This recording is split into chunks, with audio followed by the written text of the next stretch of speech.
Testing 1, 2. Testing 1, 2. Kitties.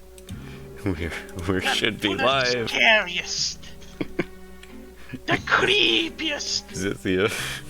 I am joined once again by Zythia. You will hello hear again. stories most haunting. We're reading Creepypastas. Welcome to Joker Book Club. Switch scene. I'm a little tired. I've been tired for the past couple days, but whatever. We're drawing. What are you putting on my creature? My face?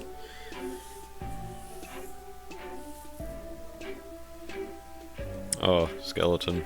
Should I make? How do you? Zythia, how did you make your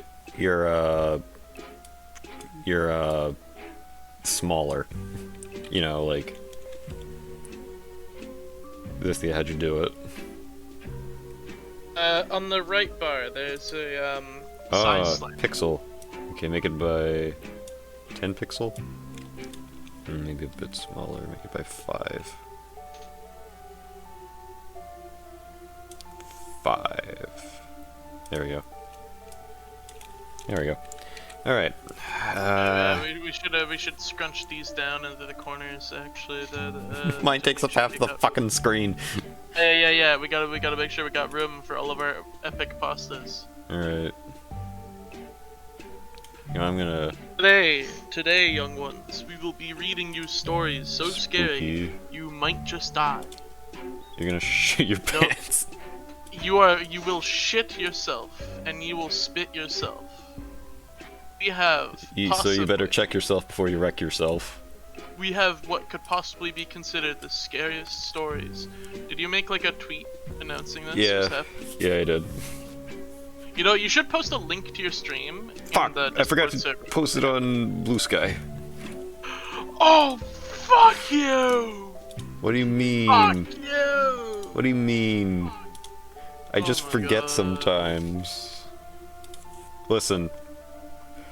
It's the endless Blue Sky circle of Twitter does something stupid, people freak out and advertise Blue Sky, and then people don't use Blue Sky.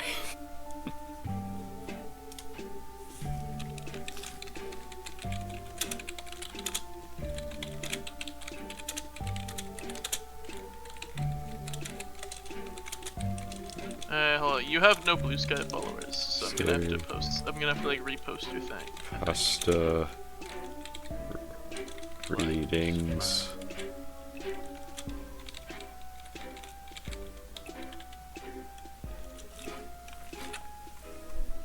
This will be the scariest live stream ever.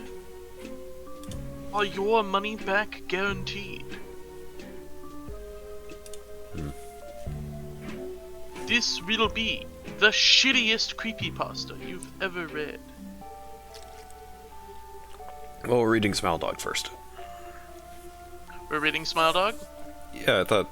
Okay, I guess before we get to the creepypastas, not a book club, but a movie club.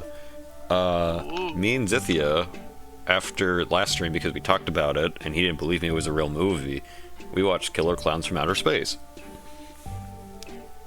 I watched it beforehand. This was Zythia's first time seeing it.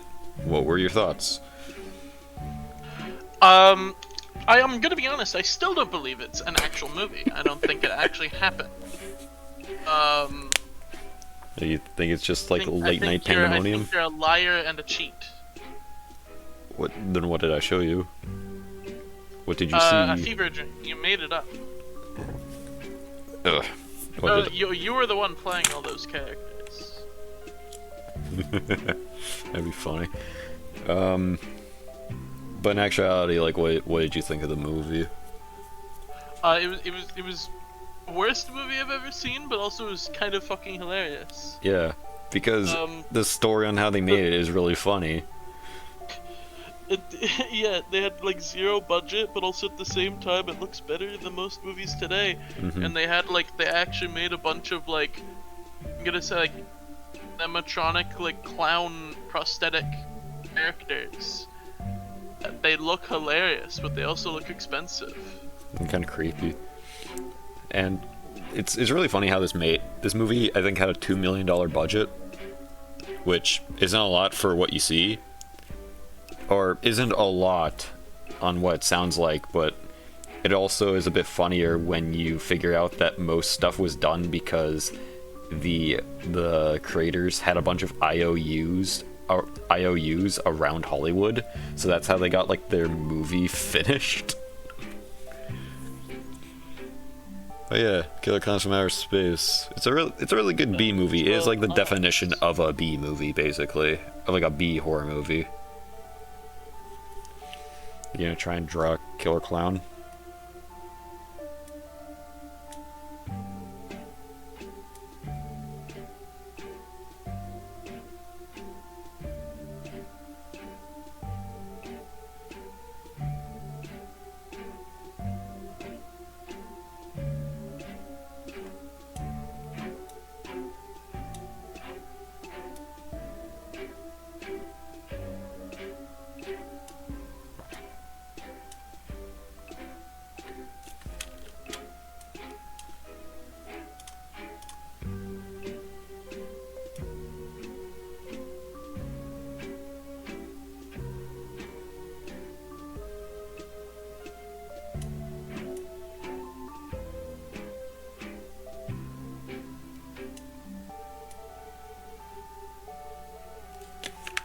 Fuck, I try to do this.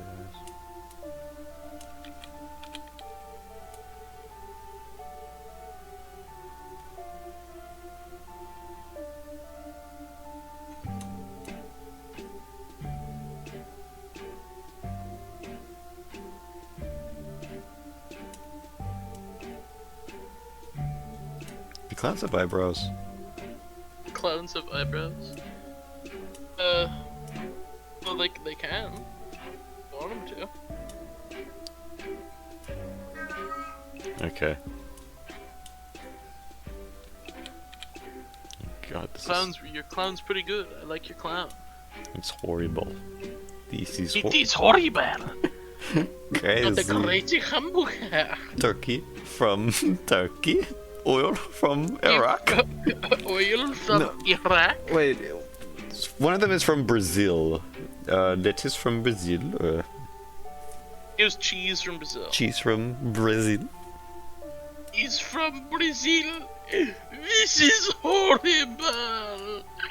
This is horrible. Okay, when he was cooking that shit, though, it genuinely was turning, like, the oil was on so high and that burger was cooked to, like, complete blackness that it actually turned fucking green.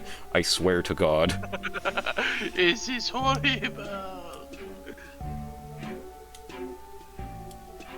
It's the burger that killed the health inspector in SpongeBob. It's the burgers they sell at that fucking Heart Attack Grill in Las Vegas.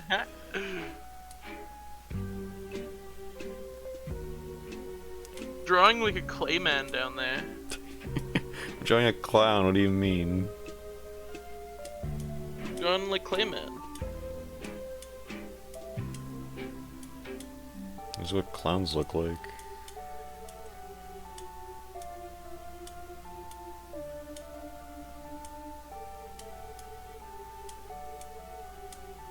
I don't know why. I was gonna give him like. There's this design that they have like really puffy shoulders, like these really poofy shoulders that almost look like bonnets, but I don't think I did right. I just gave him like fucking Dragon Ball I gave him like Dragon Ball Z fucking pauldrons. Oh, there you go, drawing like 50 more things because 50 more things than me. Anyway, Alright, so who's going first? Who's reading the first? I want to read Smile Dog. You're right, reading Smile Dog? Alright, do you have the Smile Dog? Let me look it up. Because... I have a link if you want it. I can find it. Why can't I find Okay, Smile Dog, Creepypasta. That's good. I have a link. Okay, I got it. Estimated reading time, 12 minutes. Okay.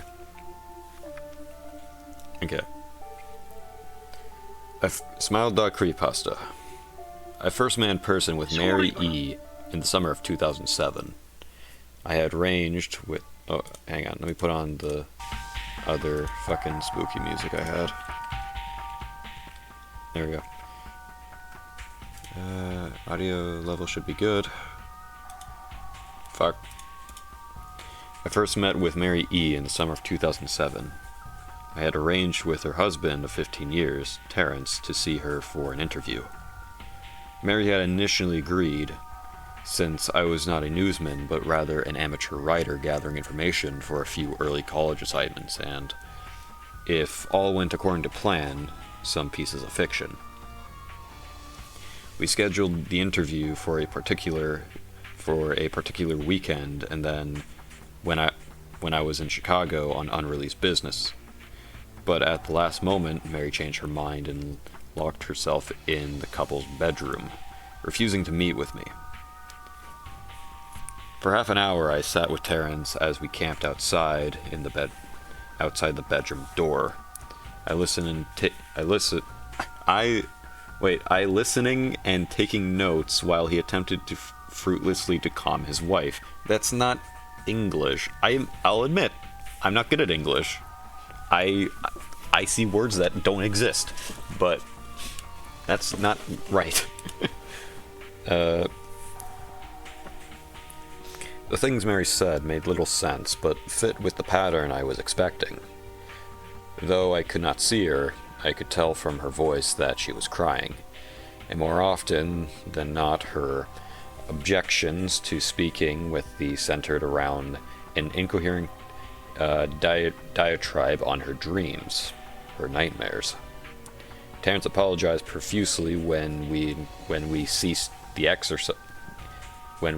exercise, and I did my best to take it in stride. Recall that I wasn't a reporter in search of a story, but merely a curious young man in search of information. Besides, I thought at the time I could perhaps find another, similar case, if I put my mind and resources to it. Mary E. was the CSOP for a small Chicago-based bulletin board system in 1992 when she first encountered smile.jpg, and her life changed forever. She and Terrence had been married for only 5 months. Mary was one of an estimated 400 people who saw the image when it was posted as a hyperlink on the BSS. Though she is the only one who has spoken apparently about the experience. The rest have remained anonymous, or are perhaps dead. Advertisements. In 2005, when I... Wait, is that part of the story, I can't tell. Okay, I'll just say it. What? There's just the word advertisements, and then the next paragraph. That's because there's supposed to be an ad there that you're blocking. Oh, I see. Anyways, in 2005, when I was only in 10th grade, smile.jpg was first brought to my attention by burgeoning interest in web-based phenomena. Mary was the first often cited victim of what is sometimes referred to as smile.dog. The being smile.jpg is reputed to display. What caught my interest, other than the obvious macabre elements of the cyber legend and my proclivity towards such things, was the sheer lack of information. Usually to the point that people don't believe it even exists, other than as a rumor or hoax. It is unique because, though the entire phenomenon centers on a picture file, that file is nowhere to be found on the internet. Certainly many photo-manipulated simulacra litter the web, showing up with the most frequency on sites such as the image board 4chan, particularly the X-focused paranormal subboard. It is suspected that these are fakes because they do not have the effect that the true smile.jpg is believed to have, namely sudden onset temporal lobe epilepsy and... Wait, namely sudden onset temporal lobe epilepsy and acute anxiety. Smile Dog gives people seizures? I did not know that. You're supposed to die when you see it, don't you? I thought it's supposed to get you to disconnect from the game, if you know what I mean. Anyway, this purported reaction in the viewer is one of the reasons the phantom-like smile.jpg is regarded with such disdain, since it is partially absurd, though depending on whom you ask, the reluctant to acknowledge smile.jpg's existence might be just as much out of fear as it is out of belief. Neither smile.jpg nor smile.dog is mentioned anywhere on Wikipedia, though the website features articles such other perhaps more scandalous shock sites such as since redacted in brackets hello.jpg or Two Girls One Cup. What? What is hello? Okay. Do I gotta go on like a side tangent to figure out what is hello.jpg? Hello.jpg? Let me quick. Hello dot. Wait. Dot jpg. What is hello dot? Is it an SCP thing? Apparently, it was a goatsy thing.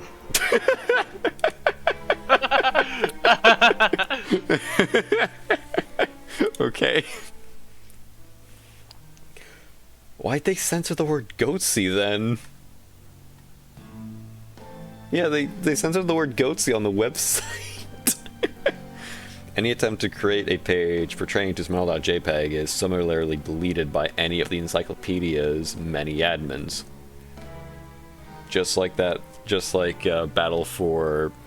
Zythia, what's that, Battle for Dream Island or some shit? Oh, there's some thing that's apparently really popular called that's like some island where like office equipment do Total Drama Island, and apparently there's like a controversy for Dream because Island, yeah, Wikipedia doesn't allow the show to have a Wikipedia article despite it's got like 1 million views or some shit. Anyways, encounters with smile.jpg are the stuff of internet legend. Mary E's story is not unique. There are unverified rumors of smile.jpg showing up in the early days of Usenet, and even one persistent tale that in 2002 a hacker flooded the forums of humor and satire website Something Awful with a deluge of smile.dog pictures, rendering almost half the forum users at the time epileptic. Jesus. It's also said that the mid to late 90s that smile.jpg circulated on the Usenet and as attachments of chain email with the subject line "Smile, God loves you." Yet despite the huge exposure to these stunts would generate, these are very few people who admit to having experienced any of them, and no trace of the file or any link has ever been discovered. Those who claim to have seen smile.jpg often weakly joke that they're far too busy to save a copy of the picture to their hard drive. However, all alleged victims offer the same description of the photo: a dog-like creature, usually described as appearing similar to a Siberian husky, illuminated by a flash of the camera, sits in a dim room, the only background details that is visible being a human hand extending from the darkness near the left side of the frame. The hand is empty, but is usually described as beckoning. Of course, most attention is given to the dog, or dog creature, as some victims are more certain than others about what they claim to have seen. The muzzle of the beast is reputedly split in a wide grin, revealing 2 rows of very white, very straight, very sharp, very human-looking teeth. This is, of course, not a description given immediately after viewing the picture, but rather a recollection of the victims, who claim to have seen the picture endlessly repeated in their mind's eye during the time they are in, they are, in reality, having epileptic fits. These fits are reported to continue indeterminably, often while the victim's asleep, resulting in very vivid and disturbing nightmares. These may be treated with medication, though in some instances it is more effective than others. Is that a word? What? Sumsis. Sumsis? Yeah, SOMESES. I think that might be a typo.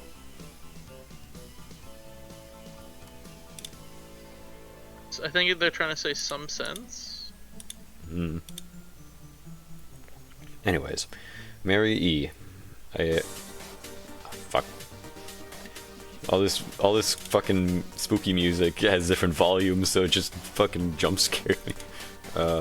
Mary E, I assumed, was not on effective medication. That was why, after my visit to our apartment in 2007, I sent out feelers to several folklore and urban legend-oriented news groups, websites, and mailing lists, hoping to find the name of a supposed victim of smile.jpg, who felt more interested in talking about his experiences. For a time, nothing happened. At the length, I forgot completely about my pursuits. Since I had begun my freshman year of college and was quite busy, Mary contacted me via email, however, near the beginning of March of 2008. Subject: last summer's interview. Dear Mr. L. I am incredibly sorry about my behavior last summer when you came to interview me. I hope you understand that it was no fault of yours, but rather my own problems that led me to act out as I did. I realize that I could have handled the situation more decorously. However, I hope you will forgive me. At the time, I was afraid. You see, for 15 years, I have been haunted by smile.jpg. Smile.dog comes to me in my sleep every night. I don't think this is how people write. They would just say the dog. I know that sounds silly, but it's true. There's an ineffable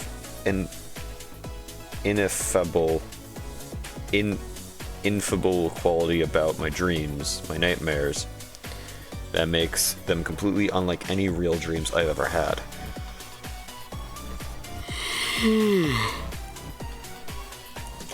I do not move and do not speak. I simply look ahead, and the only thing ahead of me is the scene from that horrible picture. I see the beckoning hand, and I see smile.dog. It talks to me. It's not a dog, of course, though I am quite sure what it really is. I'm not quite sure what it really is. It tells me it will leave me alone if I do as it speaks. All I must do, it says, is spread the word. That is how it phrases its demands, and I know exactly what it means. It wants me to show it to someone else. And I could. The week after my incidents, I received in the email a manila envelope with no return address. Inside was a 3.5-inch floppy diskette. Without having to check, I knew precisely what was on it. I thought for a long time about my options.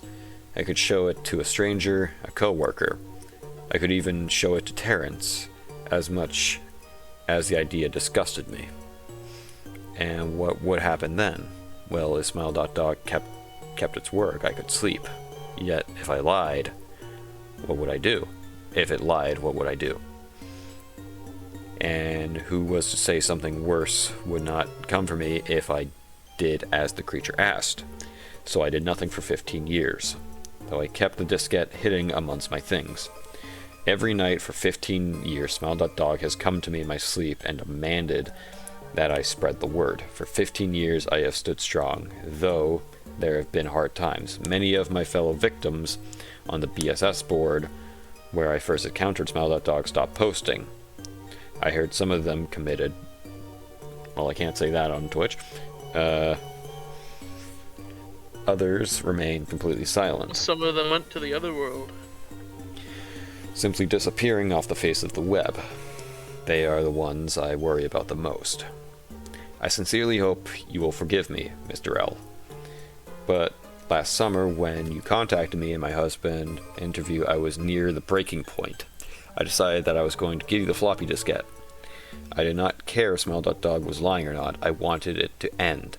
You were a stranger, someone I had no connection with, and I thought I would not feel sorrow when you took the diskette as part of your research and sealed your fate. Before you arrived, I realized what I was doing, was plotting to ruin your life. I could not stand to the thought, and the fact I still cannot. I'm ashamed, Mr. L, and I hope that this warning will dissuade you from further investigating of smile.jpg. You may in time encounter someone who is, if not weaker than I, then wholly more depraved. Someone who will not hesitate to follow smile.dog's orders. Stop while you're still whole. Sincerely, Mary E. Terrence contacted me later that month with the news that his wife had... I can't forget how... I can't forget creepypastas. 99% of them are just like, game end, logged off, I will pay for your funeral, your life has zero purpose, you are nothing, you have zero purpose, and save us some of that ozone and oxygen. That's like 99% of all creepypastas, I kinda forgot. It's 99% of creepypastas in general. Yeah. While cleaning up the various things she left behind, closing email accounts and the like, he happened upon the above message. He was a man in shambles. He wept as he told me to listen to his wife's advice. He found the diskette.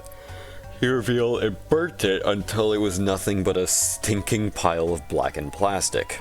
The part that most disturbed him, however, was how the diskette had hissed as it melted, like some sort of animal, he said. I will admit that I was a little uncertain how to respond to this. At first I thought it was a joke, and a couple blatantly playing with the situation in order to get a rise out of me. A quick check of several Chicago newspapers' online obituaries, however, proved that Mary E. was indeed dead. There was, of course, no mention of in the article. I decided that, for the time at least, I would not further pursue the subject of smile.jpg. Especially when I had finals coming up at the end of May, but the world has an odd ways of testing us. Almost a full year after I returned from my disastrous interview with Mary E., I received another email from elzher82 at unknown.com. Subject: smile. Give me a sec, I gotta drink water. I'm gonna drink some water. How can you do this? How are you so good at this? Can I do what? Be good at drawing? I do it. Okay. Hello. I found your email address through mailing list, and your profile said you are interested in Smile Dog. I have saw it. It was not as bad as everyone says. I have sent it to you here. Just spreading the word, smiley face. Yeah. Spreading the word, he says. Yeah, just spreading the word, and then it's just eat. Wait, fuck. And it's just eat.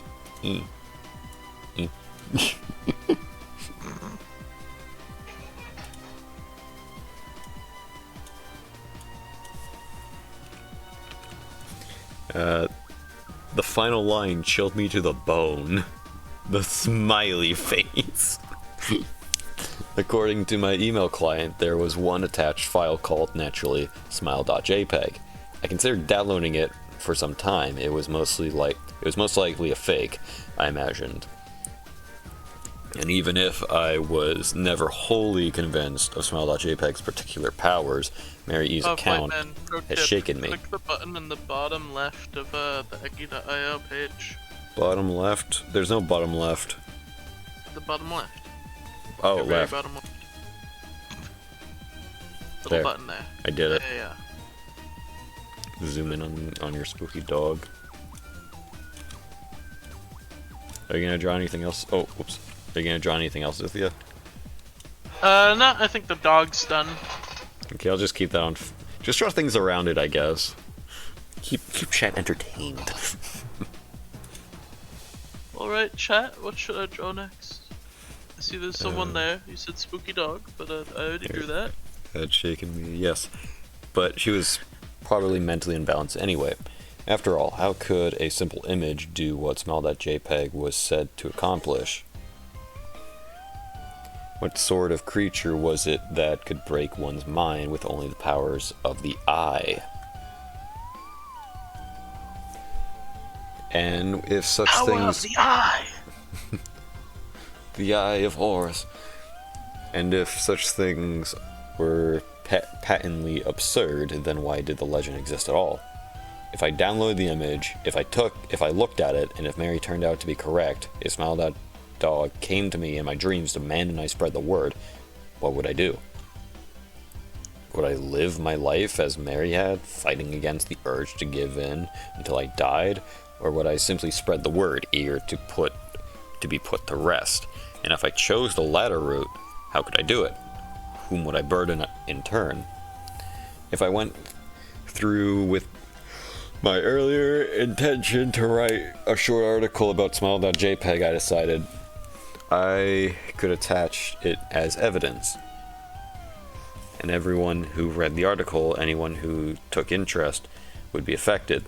And even assuming the smile.jpg attached to the email was genuine, would I be capricious enough to save myself in that manner? Could I spread the word? Yes, I would. And then it shows a picture of the original fucking photo. Oh, Bone, you saw it. Boo. There it is. I know you just put it in, but I'm too zoomed in on the Mario, so I can't actually see it. Okay, what if I put it over here? Fuck. Put it there. Why is it? Boo! Boo, I say. I couldn't see it. Whatever. But that was a very good story. Here, if I... A good story. I think we very liked it. Very nice. Okay. Boo.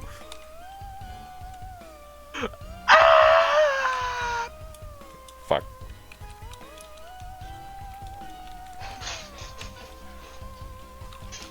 Alright. Was Smiling Dog.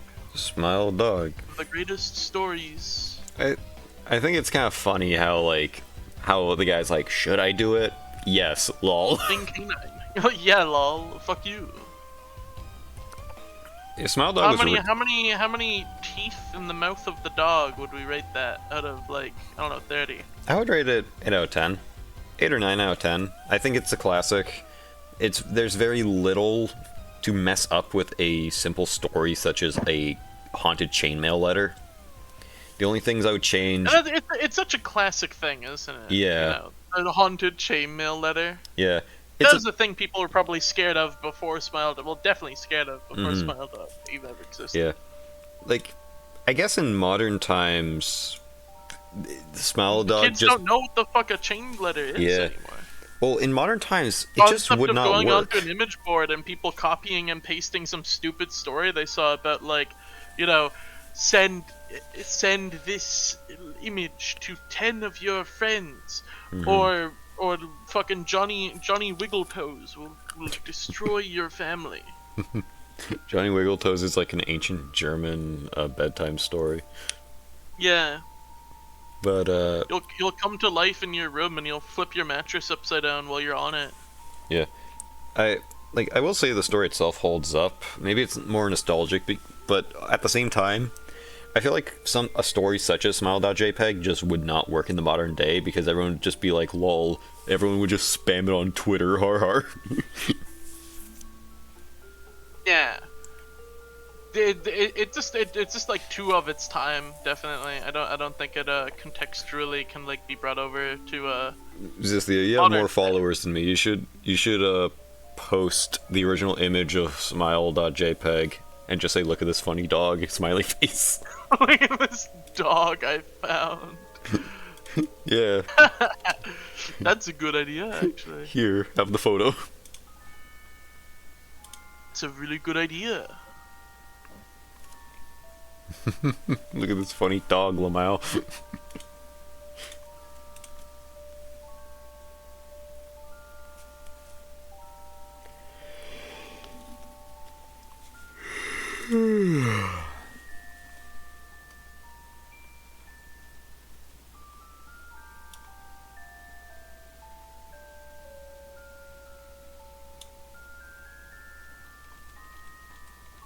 Man, this music's putting me to sleep. Yeah. Tweet's gone live. Look at this fucking dog I just found, LMAO. Look at this dog I found, Lamau.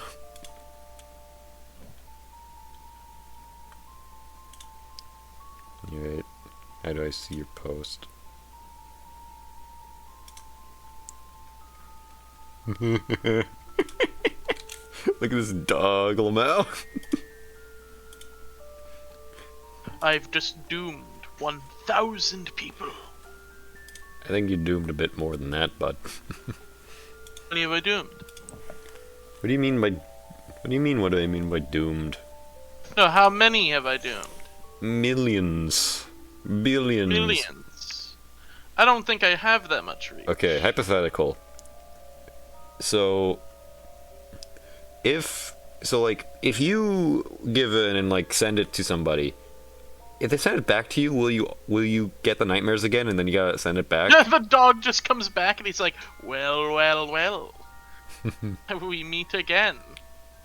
Okay, but what if like two people just keep ping-ponging? Will you get pissed? Do you think Smile Dog would get pissed? Stop it! Send me someone new.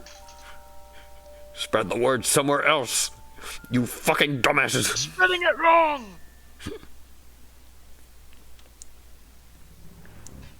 Also, if the whole world has seen it, would he be like, "Oh, hello again. Oh, it's you again. Oh, it's been ages since I've seen you." Like, what? There's really only 8 billion of you. There's only 8 billion. Really? Go ahead and make 8 billion more, and then start spreading the news again. I'll have to make a. I guess I would have to make a different image. Hang on. I'm gonna make a spookier, scarier image, and then everyone's gonna see it, and it's like, not as scary as the original. I can deal with this. Not scary as the original. What do you mean? Fine. Oh. I'm a fucking demon. What do you mean I'm not scarier than the original? This is the Netflix smile.jpg. This is the Netflix remake. They did a live action remake of smile.jpg. Oh god.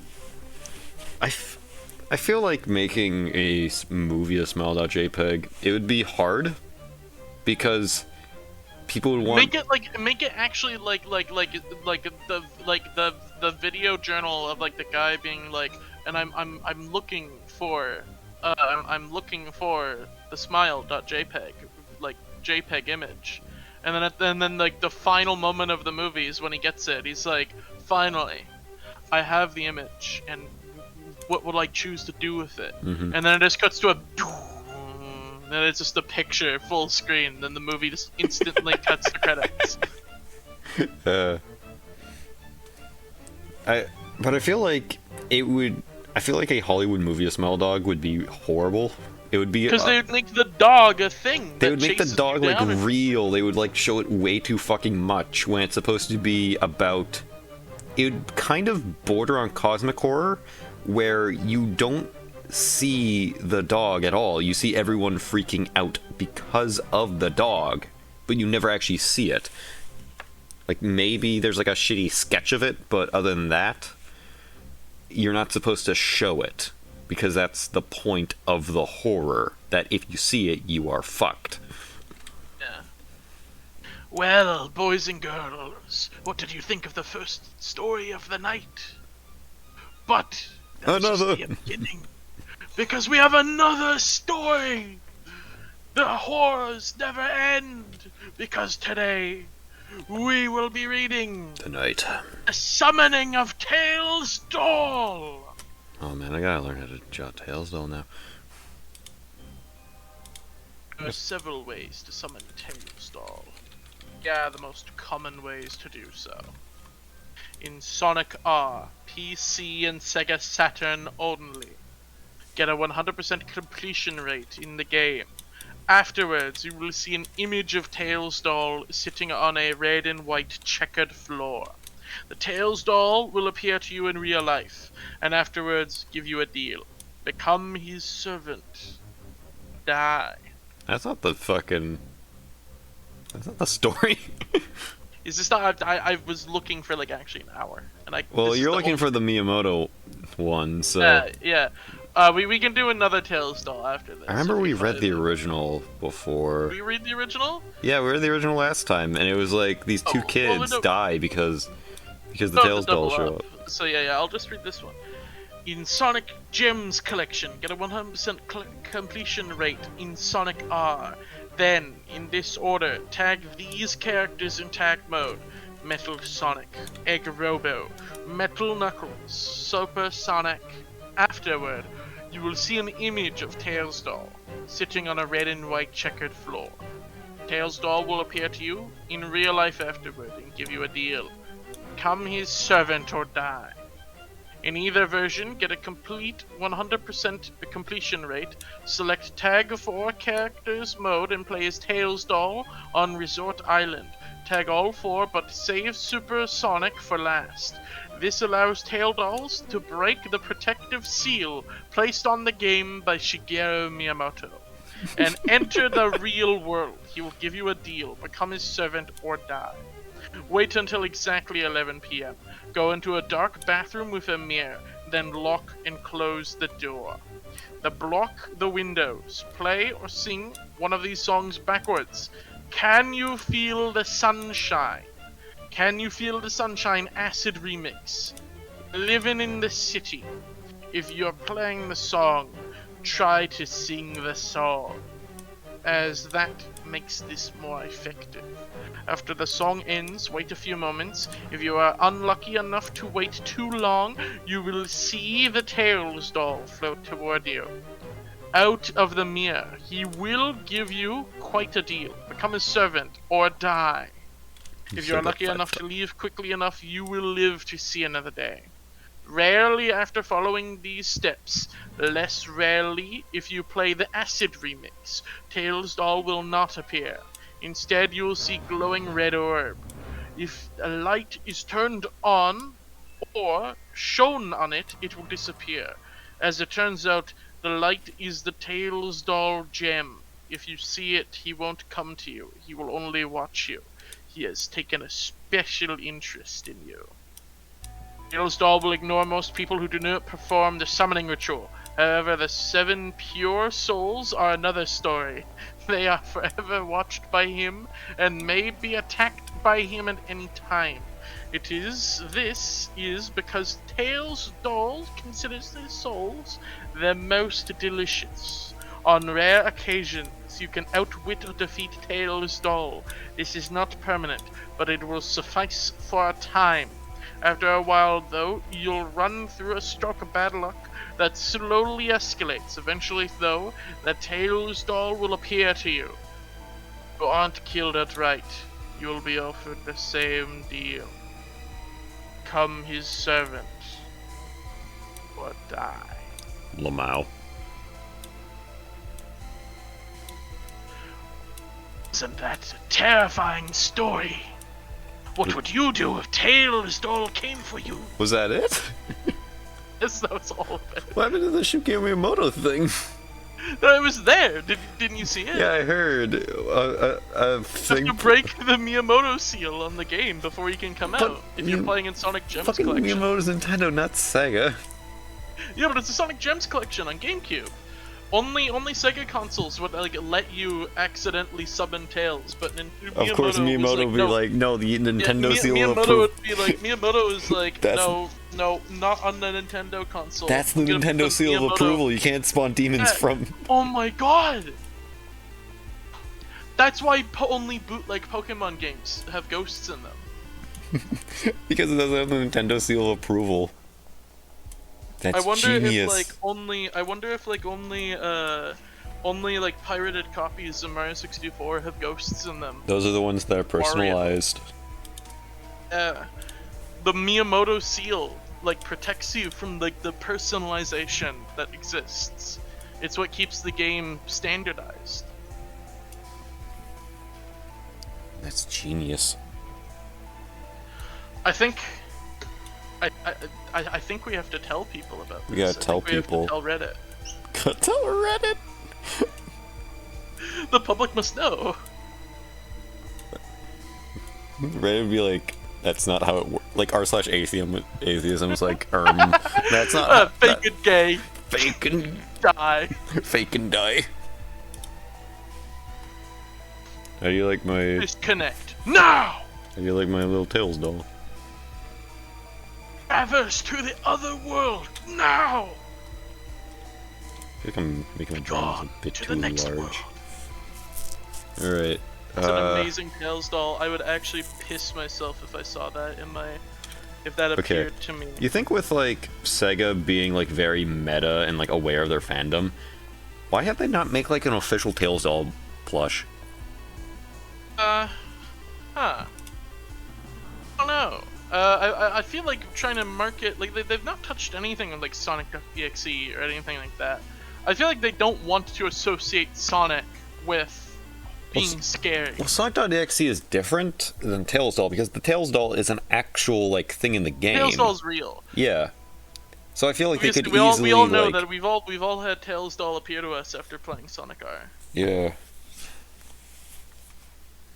But I think the thing mostly is that for some reason Pumpkin Sega's Hill. perfectly okay with acknowledging that Sonic fans are like weirdos and stuff, and they'll do like that one Sonic Boom episode where there's the guy in it. Yeah. But they don't want to acknowledge it's Sonic. Scary.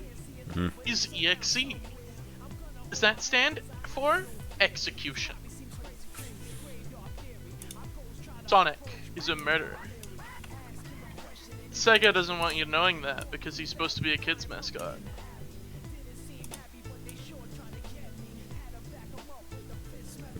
Move him down there. There we go.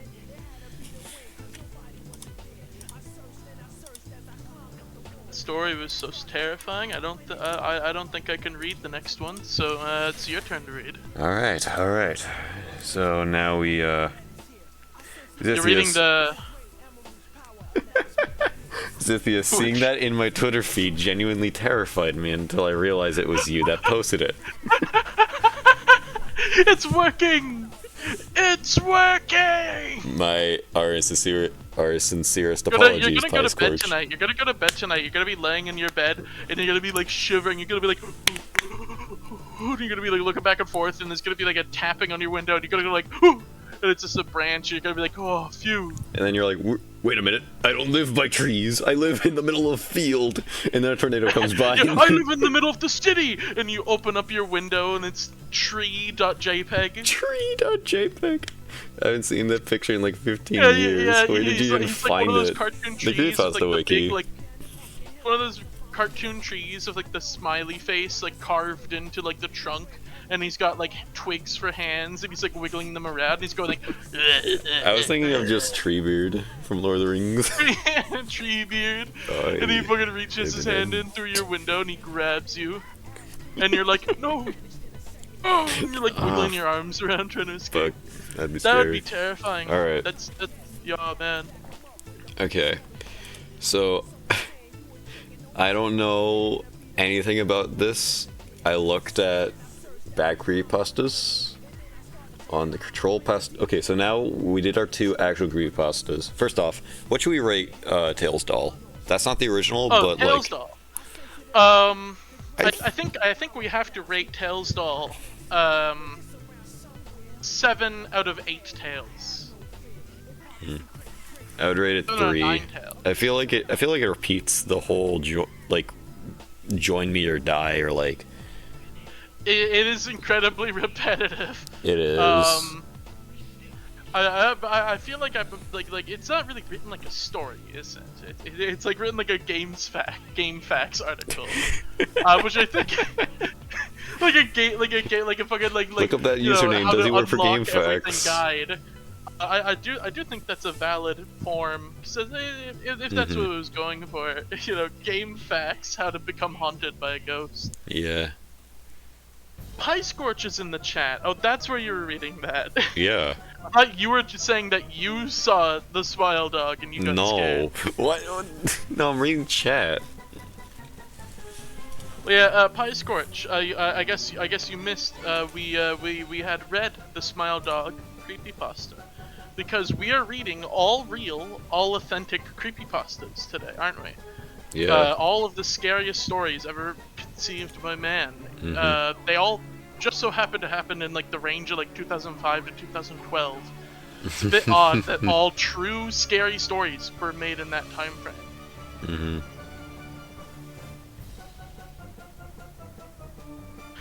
So what's next? What's the next story? So now that we read these two classics, I guess, now we move on to the Trollpasta wiki, where we have bad creepypastas. I think last year we did read some actual Trollpastas, like not serious creepypastas. Well, no, we did. Don't call that they're true stories. But like the true word of God. But we, Zythia sent me a list of bad creepypastas that weren't made as a joke and were actually tried to be submitted to the Creepypasta wiki, but were seen as just bad. So if there's any story we read, I will say the title of it and just find it on the Trollpasta wiki. That's where it's from. Yeah. We did not come up with these stories. They're true stories. So we couldn't have made them because real life made them. Yeah, they're urban mysteries. Okay, so this is the one I found to go along with the name. One simply titled Joker. Wake up, you stupid rascals. The annoying and obnoxious voice of our ringmaster yells as he grabs a whip and slashed us with it. All with it. I forced myself up the cold, damp floor, wincing as my scars reopened again. I did my daily routine. I went over to the river and stripped down as I felt the cold, icy water against my wounds and scars. I in instinct, hissed, but immediately got used to the pain, putting my entire body in the river. After bathing, I bandaged my wounds all over my arms, upper legs, torso, and finally my upper face. That is the reason Ringmaster let me wear this mask, so nobody could ever suspect a thing. They all think I'm just another silly clown, but I'm not. I hate this life. I want to live a happy life with my parents, only if they actually love me. The moment I was born, they sold me to the Ringmaster. At least that's what he told me. He said, my parents never wanted me, and the circus is actually better than nothing. Truth be told, nothing is better than the circus. No, hellhole. We are nothing but a bunch of unwanted circus freaks. When I was 10 years old, we used to have a doctor named Buddy. He treated my wounds every day and even taught me a thing or two about how to treat people. He was kind to all of us and even taught me in the darkest times that laughter is the best medicine. At least he made me laugh, made me feel better, but now I feel sick to the core. And no laughter was there to make me feel better, because Ringmaster fired Buddy and left him to die on the streets in London. Oh, that's a horrible fate. I cried and every night for him to at least drag me out of here, but he never came. He probably forgot about us. He probably forgot about me. I put my clown outfit on. I went back inside. The tent to have a whip came and slashed me below at my knee.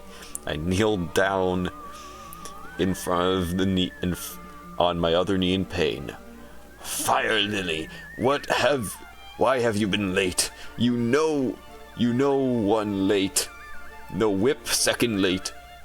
10 whips and third late. I can whip you as long as I please, Ringmaster yelled at me. I tried to talk back, but can't. Nobody ever talks back to the Ringmaster and Golden Ark Circus. Breakfast time, wait, nothing but mashed potatoes. While the Ringmaster got all the delicious grub, I went over to Smile. She's actually a clown wearing a blue and pink clown outfit with less ruffles and no mask. Pretty ironic, though.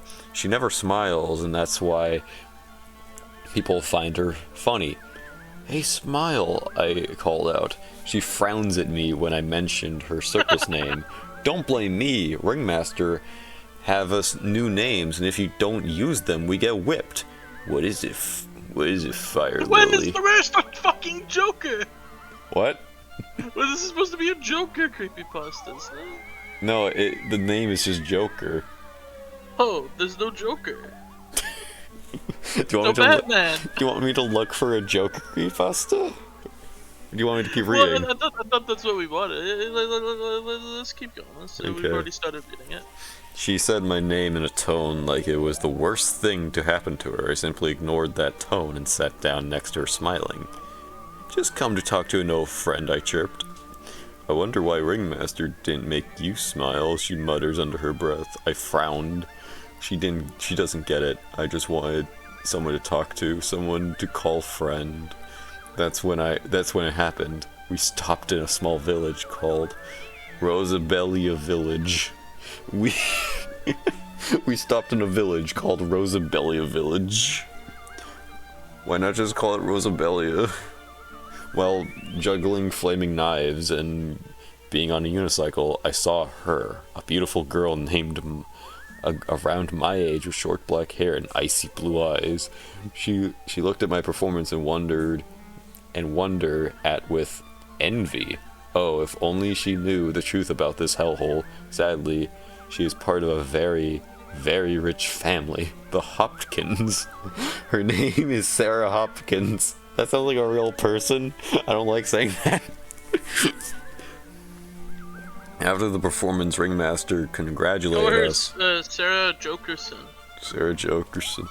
For being so amazing that we managed to attract a rich family. The good news is that no whips today. Ringmaster ordered me to buy potatoes, and then when I came back I should peel it. Then I saw her, Sarah Hopkins, reading a book under a shade in the tree. Hi, I chirped. She looked up from her book and stared at me like I was a walking experiment. Hello, she said, sounding bored. I decided to quickly start topic. So you're Sarah Hopkins, right? I heard a lot about you, I smile. She continues to read her book. Great. So wanna be friends, I asked, my voice filled with hope. She didn't answer except look at me, bored. I knew it. No one wants to me. No one wants a clown. No, this is what it says. I knew it. ... Nobody wants to me. A circus freak. Worthless, weak, pathetic bitch. Come down, bro. Sure. Sure, said a voice. Wait, what? I looked at her as a smile formed on my features and squealed as I hugged her tight, and I slightly carried her because of the hug. I'm so happy. So life in the circus must be wonderful, yes? She said, staring at me. I forced a smile. Yeah, life at circus is so wonderful. I said, trying not to be sick. She offered me a cup of liquid that smells delicious. I looked at it uncomfortable. What? Never tasted tea before?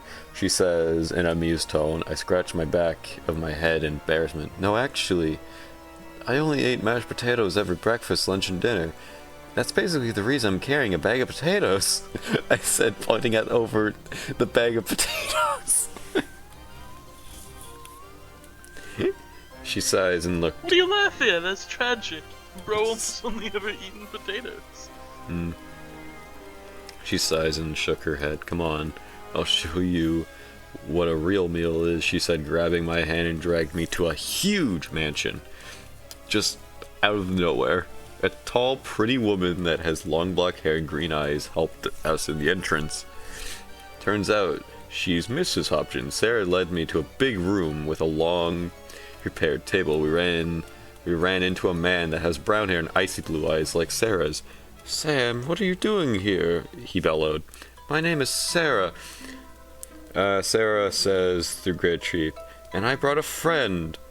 She says with a hint of confidence. The man examined me. By looks of it, he doesn't approve of me. A clown girl, Sam. You should choose better friends, he says. I hate him. Stop judging me, asshole. He walked by us. Sorry about my dad. I hate him, Sarah says. Me too, I said. Wait a minute. Is this random rich girl trans, and is the tag transphobic? Have you noticed? I have no idea what you're talking about. Fuck, you're not listening? No, I don't know what you were. I don't know what you were.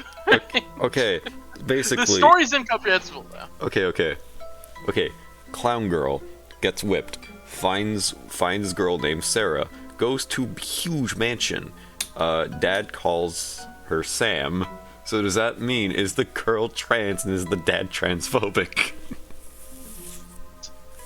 Sam is a girl's name. Ah, but Samantha. But she's called Sarah. Sarah. See what I'm getting at? Sarah. Well, they're kind of similar. I guess. Sarampha. Anyways, he walked past by us. Sorry about my dad, I hate him, Sarah says. Me too, I said. She gave me a ghost of a smile. Sarah's father reminded me of a more civilized, rich, and taller version of my ringmaster.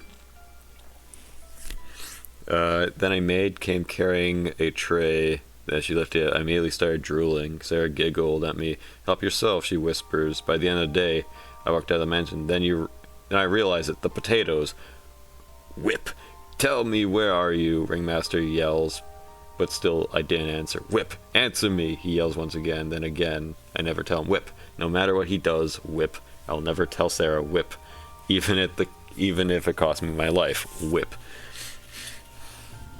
Every spare time I have, I go to her, even though I knew what was coming for me. I'm used to the pain now anyway. Sarah is my friend. One evening. Story sucks. Turn it off. I'm not done. I'm close to the end. No Joker at all. I'm close to the end. One evening I was walking home from Sarah's home, and then I saw a ringmaster smirking at me and the two circus members I despised the most, Peepo and Rusty. These people were just introduced. So, whoa, my iconic beef with Peepo and Rusty. Who are these people? You became friends with that Hopkins girl, eh? My blood ran cold, and I glared at Peepo and Rusty. They are such stalkers. Good job, Fire Lily. Maybe you could, I don't know, swindle a couple of bucks when Ringmaster says. I looked at him disgusted. No, I screamed at him. All I can hear are the echoes of my scream. I immediately regret that. No, eh?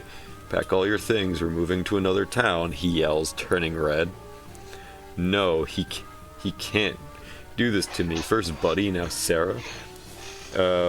Rusty handed Ringmaster a whiff. Ringmaster grins down at me. Slash. The next day, I watched Sarah frown as she watched all circus carts leave the village. Sarah walked back to the village, never looking back. I began sobbing. Why? I hate him, all of them. Hey, look at this pathetic excuse of a clown. People sneers at me.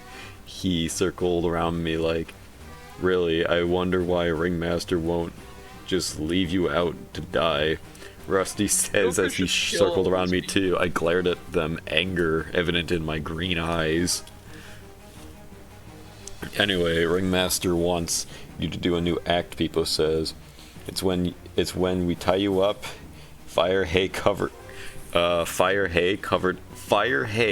fire surrounding you, and you try to escape. Rusty continues. My eyes widen. Are you crazy? Relax, stupid. Only the hay would be on fire. There's a small water pond to extinguish the fire when they try to come near you.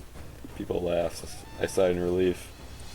I went to the practice room, and surely everybody is there. I mustered up all the courage and went over to the pole Beast tied. Beast tied my hands and legs to the chain. Rusty. Who's Beast? Who is this man? Why did he just show up? What is this? What the fuck? Story sucks. Rusty set the hay on fire with gasoline. I started getting a small key from my hat, and I reached for the lock. The fires roared loud. It almost hit me. I screamed and dropped the key. Shoot. Ringmaster is watching. I can't get more punishment than this. I began to struggle against the metal bonds, but it's impossible. It's too tight. I just sighed, just waiting to the fire hit the water to be extinguished, but it didn't. Rusty must have poured some gasoline on the water. What? I guess. Now the fire dangerously is close to my feet, and I started to feel pain from the heat. I have no choice. Help, help, I'm burning here. I yell as smoke started to make my vision blurry. Very funny, Fire Lily. Just get the act over with, people, he yells. I mean it, please help me out of here, I cried as I inhaled more smoke. They all just laughed, but Ringmaster laughed the hardest. You really got us with this joke. You're clearly hilarious. Maybe I should name you Joker instead. Oh. Ringmaster suggests laughing more with others. I began coughing. I felt pain. Fire is burning up my feet. I screamed and cried, help me, please. The other people laughed and began teasing me. Joker, Joker, Joker. Now my clothes are on fire, including my skin. It hurts so much. Tears weren't enough to extinguish them. It is never enough. I feel really sick about all this. I need Buddy. I need laughter. Why do they all have it except me? My vision became red. I broke the chains. I walked out of the fire, my skin the same color as the ashes, and my eyes all red from crying. They looked terrified. I laughed finally. I have the happiness and laughter to make me feel better. My arms are nothing but black and white claws. I laughed more. I laughed when I tore them to pieces. I laughed when I tortured them. I laughed when they all cried for me to stop. I laughed when they all died. Laughter is the best medicine for me. Oh my god. 0 out of 10 Jokers. Actually worst story ever. I did not laugh. There's no jokes. There's no jokes. There's no hee-hees. No ha-has. There's no... This story was too serious. Why so serious? Why so serious? There's no society? Where's Batman? Where's Batman? Where's society? Crime has no punchline without Batman. Where's Harley? You know, So serious. in times like these, Zythia, I put my belief, my faith, that you will find something a bit better. Now then. It was possibly the worst story ever written. Indeed. Now then. Zythia, you know what to do now, don't you? I think you know exactly where to go from here. What the fuck? Did I What the do? fuck do you EX-eat him?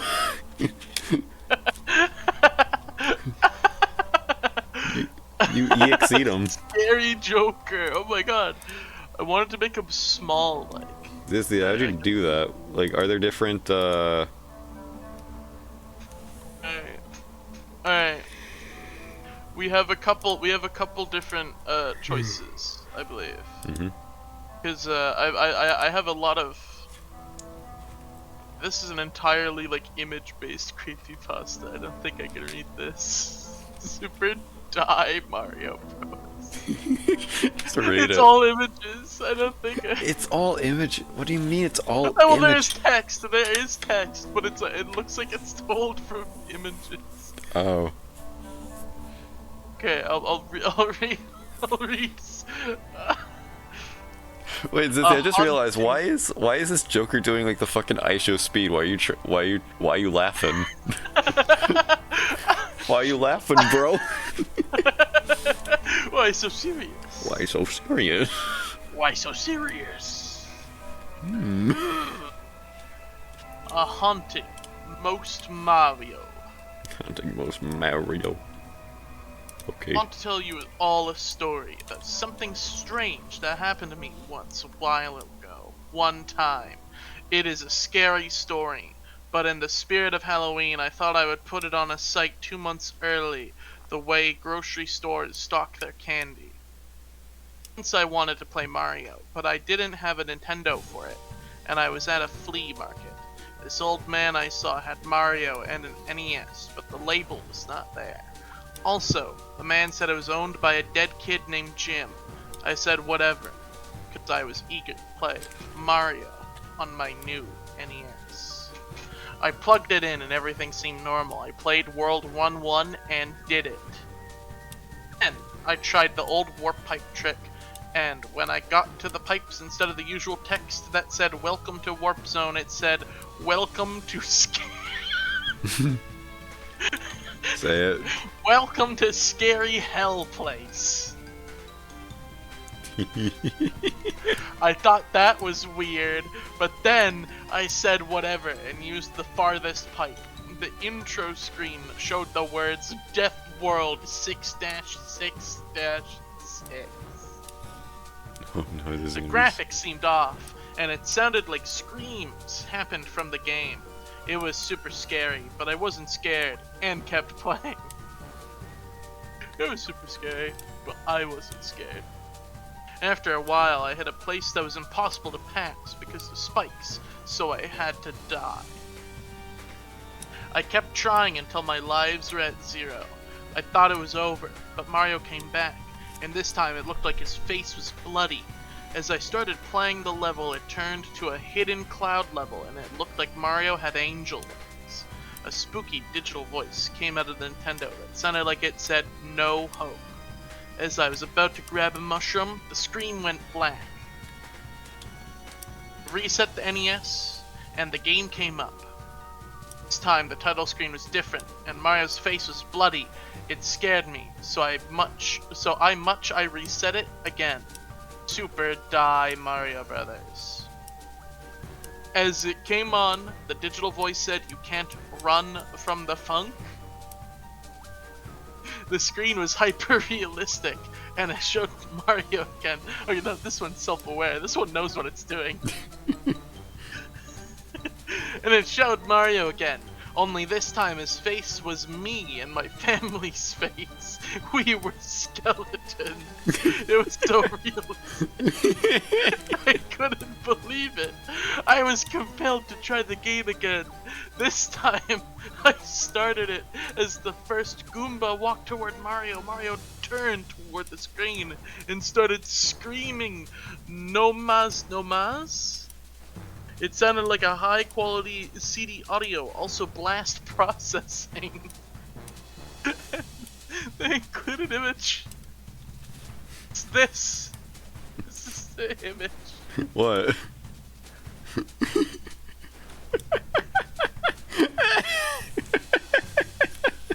the fuck is that? I screamed and turned off the game. I put it away. Later that week, I noticed my family acting distantly. I decided to research Mario games, and I found out Mario was in a secret game that was only released in 2 arcades on Friday the 13th, on June 6, 1997. It seemed weird, so I started playing the video games again. I decided to put in the Mario game again. I loaded it up and saw my save file. I clicked it, and Mario... Wait, there's no save files in this game. I clicked it, That's the and thing Mario that said... like confuses you. Mario said, "Why you stop play my game?" I didn't take his warning, and I played anyway.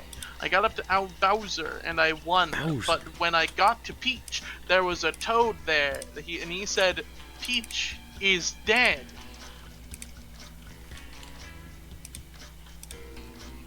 Is that it? Oh, thank you, Mario, but dead. Peach is dead, Lamau. And a ghost face came up, and it had a lady face, and Princess Peach is a lady. I reset the game for the last time. I opened up the save, and it changed from my name. It said, Jim died, bro. Then my mom walked in, and she screamed. I was dead the whole time, and guess what? My name was Jim. So shit. It's fucking great. What happened? Wait, why is it backwards? Oh, Jim died of a haunted video game.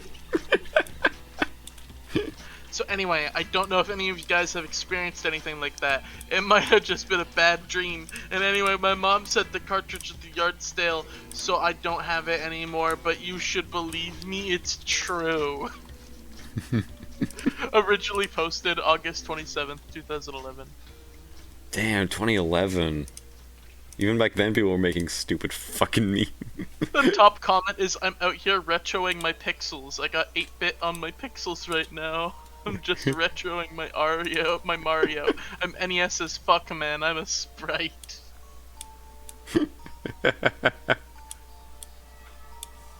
Like, for real. Hey, how do you What like? if instead Super Mario Bros. It was Super Death Bros. And instead of being a video game you play, it's a video game that killed you. Hell, that story was almost too scary from words. Indeed. Can't run from the funk, it said, Pie Scorch.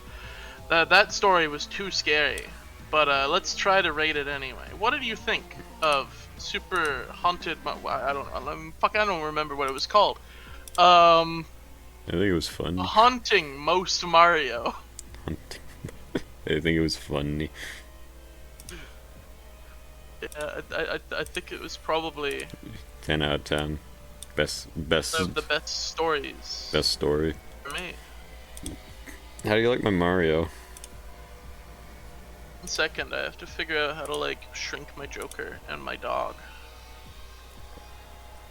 Dog and my Joker are too big. There we go. It's a much more appropriate size for a dog and a Joker. Oh, that's a great Mario.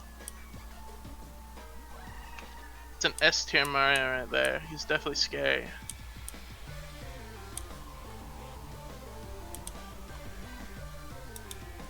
That is a terrifying Mario. Oops. Oops. He became Super Saiyan. So, what next? What's our next story? Oh. I won't let you destroy my world. I won't let you destroy my world. Frieza? Frieza? A Frieza? Who would You win? bastard! Motherfucker! Motherfucker! You ever watch those like Mario You will blooper pay! where they would just take like the really bit crush Mamma Mia and then after Mama Yeah, I love that. That's brilliant. That's definitely really scary. I Very. think Mario's swearing is terrifying. Yeah. I saw Mario naked in one of Alpha and those. Omega Creepypasta Haunted Alpha and Omega DVD. Hey, should I read next? No, yeah. I just saw the title Alpha and Omega Haunted DVD. Okay, Zythia, give me a letter. Give you a letter.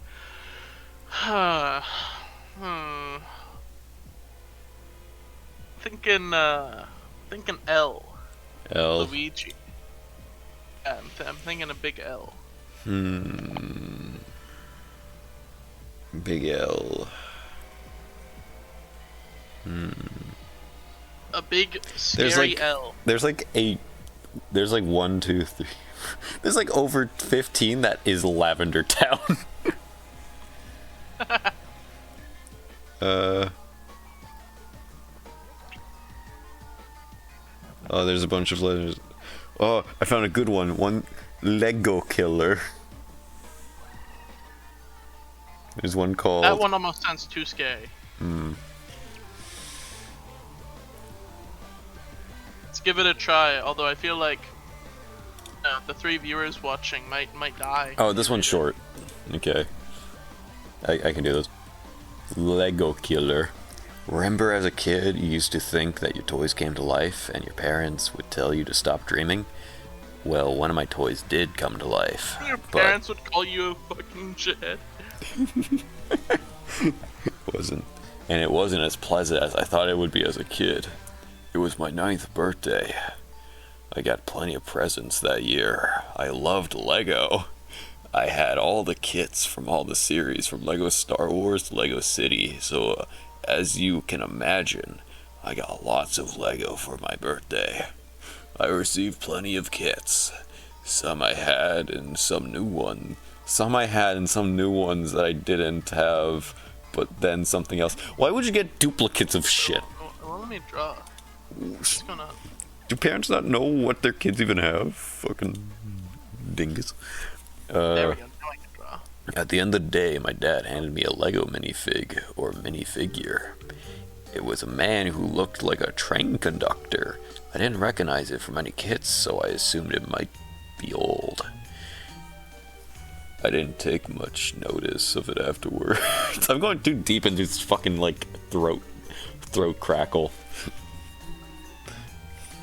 I didn't take much notice of it afterwards, and that night I put it on by my bed. My mom put me to bed. I put it by my bed. My mom put me to bed, and that night I couldn't bed. My sleep bed. I felt a strong bed feeling of it. Fear that seemed to get stronger and stronger. I thought about the minifig, then I looked at it and noticed something that scared me. Its face had changed. No longer it was its face plain, but now it had a strange twisted smile, and its eyes were red, glowing red. It had the paint somehow rearrange itself on the face. That fucking Jesus Christ. I look back and I see like the most fucked face. No longer plain. The paint somehow rearranged itself on the face. That would be impossible. I didn't know how it happened, but I got more scared the more I thought about it. So I hid under my bed sheets, and then I heard a voice, a dark, eerie voice. Playtime. Time to come out, child. I stayed dead still and didn't even breathe for that moment. I know you're there. I won't hurt you. It's my job to make children happy. The voice said once more. I noticed, I worried, and wondered what to do.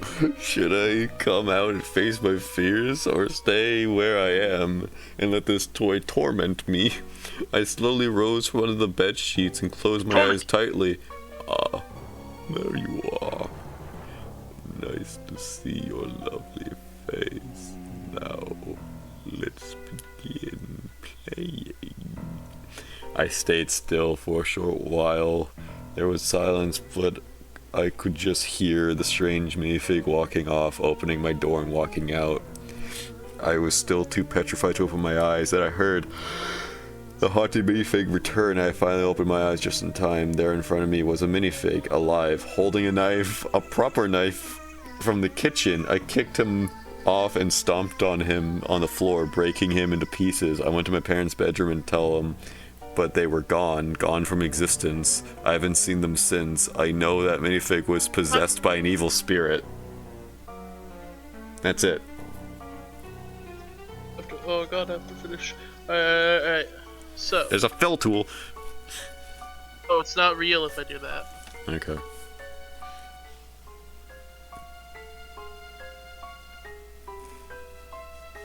There are 0 comments on this. So what are your thoughts? I like... You went way too hard for... You went way too hard for a fucking, like, 2-paragraph story. There you go. There is. There he is, the evil.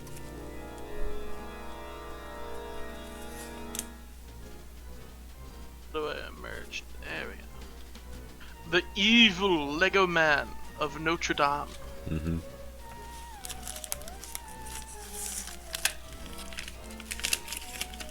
That was definitely a scary story. Very terrifying. The kid destroyed the Lego minifigure. Yeah, but in doing so, their parents His disappeared. parents died. Yeah, they don't. No, they didn't die. They disappeared from existence. There's no bodies. They were just gone. Period. Also, the Lego minifigure was like, think of how big a minifigure is. It was holding a kitchen knife. That is kind of funny. It's got like the proportional strength of an ant. Yeah.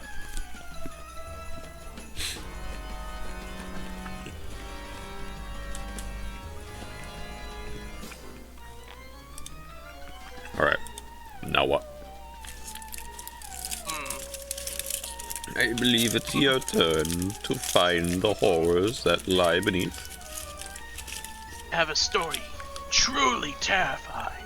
Why'd you sound like Trunks? Unimaginably. You sound like Trunks for a second.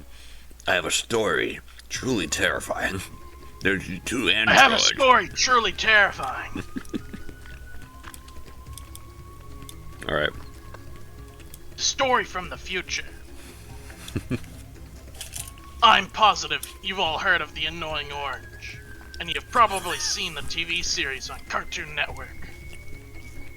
I used to be excited about new episodes, but now I fear the whole sensation. Huh? Go on. You're gonna see why. I woke up at 4:30 a.m. It's really rare for me to wake up at this time. I went downstairs to watch TV. Around 5:30 a.m. my mom woke up and made me breakfast.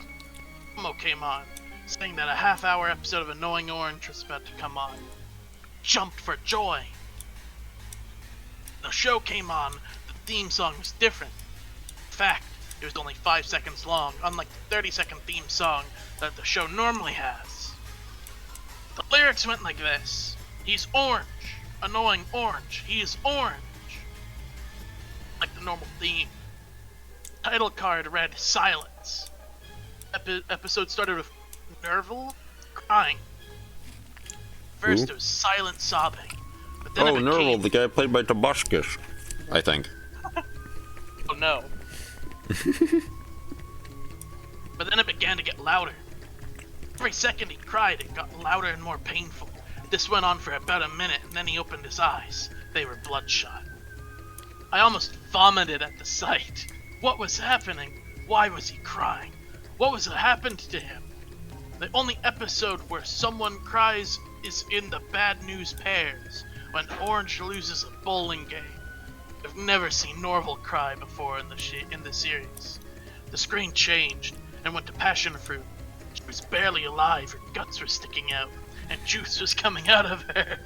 What, does a fruit have guts? A passion fruit technically has, like... A passion fruit is close to an orange, but it also has, like, all these little pits in it, so... Pits and seeds, so I guess that could look kind It of showed gross. Orange holding a knife. I Nice. almost cried. He had disemboweled her. He cracked an evil, sick, demonic smile, and then began to laugh as Passion Fruit took a last breath, then died. I couldn't believe what I was seeing. Why was this happening? I just saw you trying. Yeah. Why was this happening? Orange and Passion Fruit were in love with one another in the series. They almost kissed in episode Sir Jerusalem. Why does he keep like referencing trivia of like, in this episode this happened? What could have led Orange to this? The darkest scene is yet to come. Orange began to eat her. He didn't stop until there's nothing left. I held my breath to keep from screaming. I didn't want my mom to see this. Then Pear came and screamed as Orange began to approach him. "Stay back, you monster!" Pear yelled as Orange jumped him and began to stick his knife into his core. Pear screamed as Orange mutilated him. I opened my eyebrows wide. How could this be happening? This is the most disturbing thing I'd ever seen, but I kept watching. Then Apple and Grapefruit came. They got killed the same way that Pear and Passion Fruit did. Nerval walked over to Orange and saw that he'd kill everyone except Marshmallow and Midget Apple. Nerval and Orange fought to the death. Nerval won the fight. Then Marshmallow and Midget Apple killed Nerval. Credits went silently. The same that the title card was. The final image was still a Nerval, dead with both his eyes pulled out. You see the promo one day that says the new half-hour episode of Annoying Orange is about to come on. Please don't watch it! It'll be the end of all of us! That fruit will be the end of all of us! We can't let them release that fruit!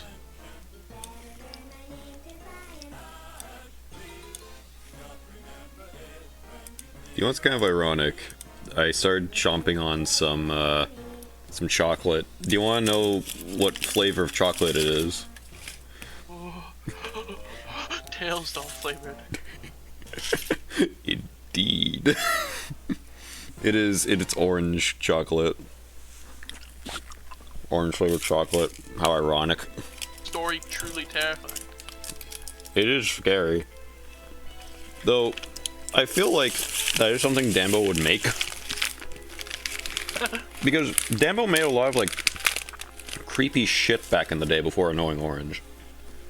And it's like that eerie, like, Uncanny Valley, like, early Photoshop stuff. So I could easily see him doing that.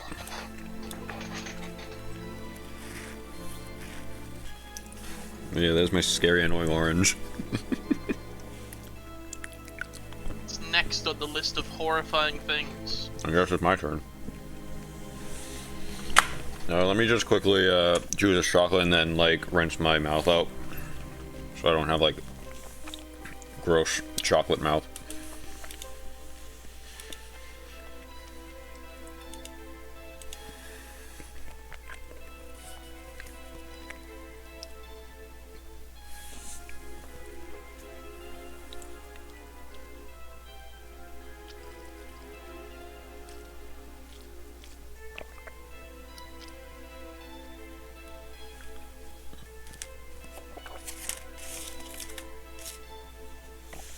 Alright. Because Pie Scorch in chat said McDonald's, I'm gonna go look for McDonald's one. Oh god, I typed M and it's like all fucking Mario. Mario's really scary. Okay. I think everyone knows that. McDonald's madness. McDonald's madness, this one. I slowly brought my beat-up sedan to a halt as I waited for one of the McDonald's employees to hand me my calorie-rich grub. I immediately feel like this story knows what it's doing. It knows what it's done. I sat there, drumming my fingers on the steering wheel and watching the young lady speak to a fellow co-worker hastily putting together my meal. I wondered to myself whether my regular trips to the Golden Arches had gone out of hand. I was by no means one of those typical fast food junkies who race to the nearest Wendy's or Burger King on a daily basis, but I did seem to gravitate towards eating a McDonald's at least twice a week. That's not the worst. In all honesty, that's like... Twice a week? That's quite a lot. I guess. I know people who go like once a week. It's quite a lot. Yeah. Anyways, my hectic schedule as a full-time college student had me bouncing between my non-profit internship and classes daily. So McDonald's was the easy answer when I wanted a quick meal for cheap. Well, you can't say that nowadays. Uh, Yeah. I don't know, when like fucking, what is Applebee's or some shit is like cheaper, like a sit-in restaurant's cheaper than McDonald's, I think there's something wrong with the world. My favorite location was en route on my way home from work, so it was extremely convenient, albeit the obvious health risks of consuming Big Macs and McNuggets regularly. A jovial laugh brought me out of my self-reflection, and I quickly returned to the drive-thru window. I nearly jumped out of my seat when a bright, smiling face of Ron McDonald greeted me. The popular clown mascot held out my meal in a large, slightly greasy paper bag with a signature Golden Arches logo splattered on the front, accompanied by a small drink. I quickly took them from him, giving him a warm smile, even if his cemented grin seemed to disturb me a bit. "Thank you very much, Ronald," I said, pondering Thank you very much, Ronald.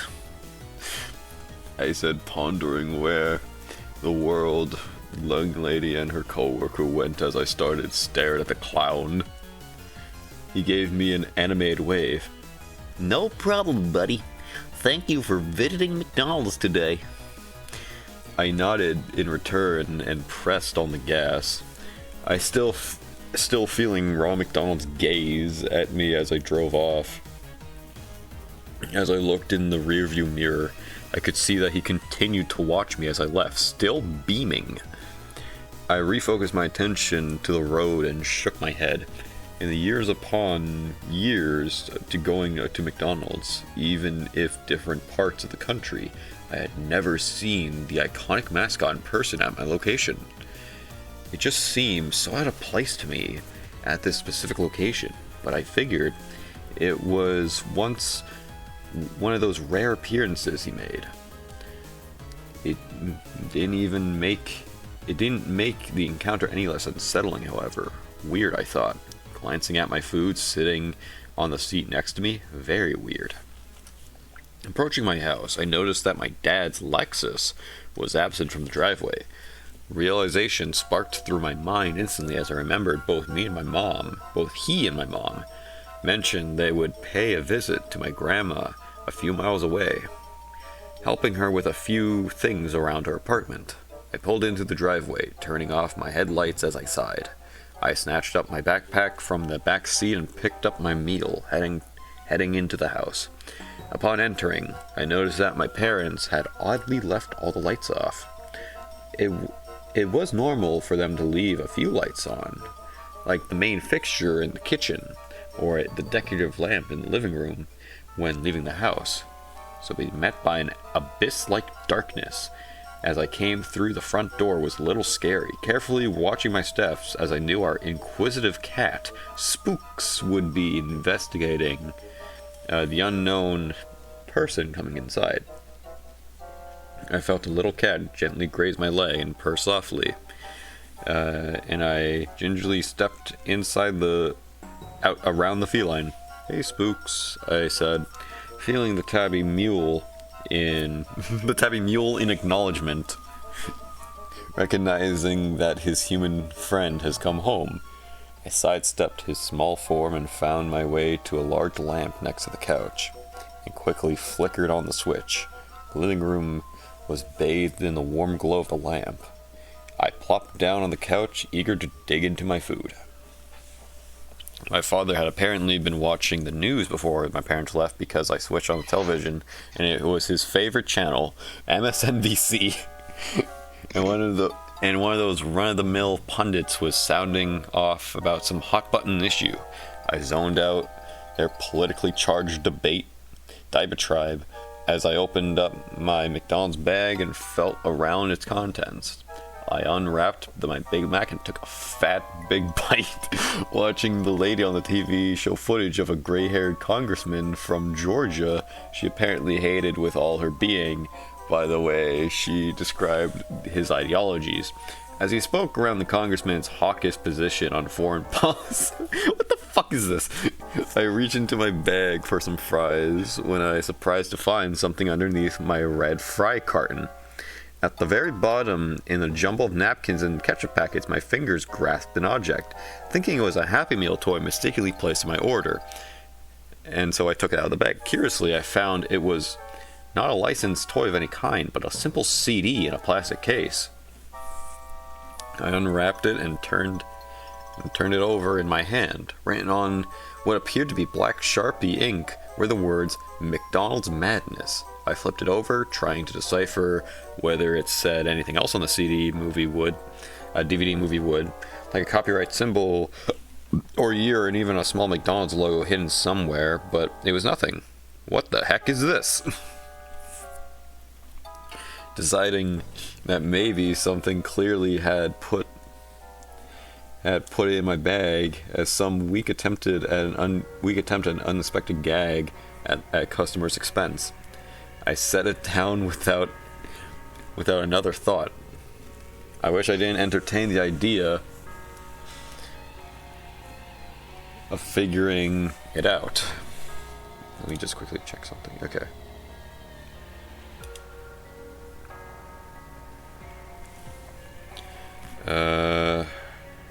But the more I ate and tried to ignore the disc, my curiosity became overwhelming.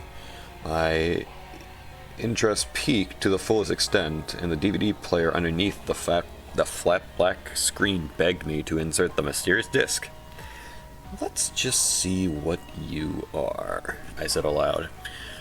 Jumping off the couch and inserting the disc, to my surprise, the screen turned blue, and then a DVD-like menu was juxtaposed across my screen. I quickly sat down for a better look and saw that McDonald's Madness was indeed a movie of some sort. The bold words displaying the image of the classic McDonald's land character Grimace holding a hamburger. The only option in the menu was play me. I chuckled. Alrighty then. I pressed on the play button, and the film began. I munched a few fries, slurping my soda as the screen suddenly turned black. After a few minutes, I could see a door materialize in the center of a screen, a door plastered with pictures drawn in crayon by children. The door slowly opened, and the camera panned to the far right corner of what looked like a hospital room. The next thing I saw caused me to stand up immediately in alarm, dread coursing through my body as I covered my mouth in horror. In the corner of the room was a man, bound and gagged, sitting on a stool with his hands tied behind his back. He shook with terror as he gazed with bloodshot eyes at whoever stood in front of him, his legs quivering terribly, either in shock or in the fever attempt to break the bounds that held his ankles together. Before long, others came into view, and I realized something very disturbing was occurring before my eyes. In the frame strolled a demented-looking Ronald McDonald, accompanied by Grimace and the Hamburglar. Ronald held a shiny meat cleaver and pointed at the camera with it. He mentioned to the camera watching them as if making sure that the man understood that they were being filmed. He diverted his attention back to the terrified man and hopped ridiculously close to him. He slowly pulled out the rag that he had been shoved into the man's mouth and tossed it aside as he chuckled, tapping the man on the head playfully. The man looked upon with a mixture of fear and sorrow. I'm sorry. I will go back. I promise. Please, just let me go. For God's sake, think of my family." Ronald laughed and turned to Grimace. "What do you say, fellas? Should we let Mr. Harris go?" Grimace and the Hamburger seemed to ponder the notion for a moment, weighing their decision heavily as they looked at Mr. Harris. "Well?" Ronald barked. The tone and his voice made me jump, as well as his costume accomplices in the video, because they seemed startled as well. Quickly shaking their heads, Ronald nodded hysterically, pointing his weapon at Mr. Harris as I watched, and he held the meat cleaver dangerously close to the man's neck, causing Mr. Harris to quiver. "See? We can't just let you go. No, sir. It's too fucking late now. That's it. Are you there, Zythia? Yeah? Okay, just wondering.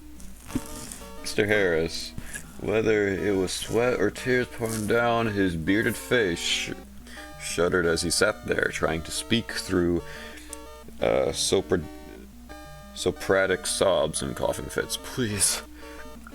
Please. I didn't do anything wrong. I've been good to this company. This company?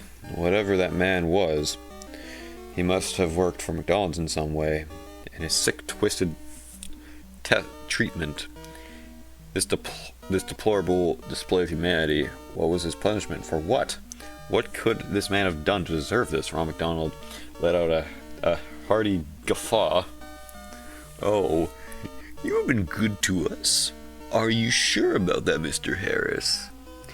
I wouldn't say that now, considering what you did to my company, Mr. Harris snarled angrily. The last of his crackling embers of fire that remained within his being exploded from his person, showing Ronald he still had fight in him. No, I didn't do a damn thing. It was you, he mentioned to the McDonald's characters.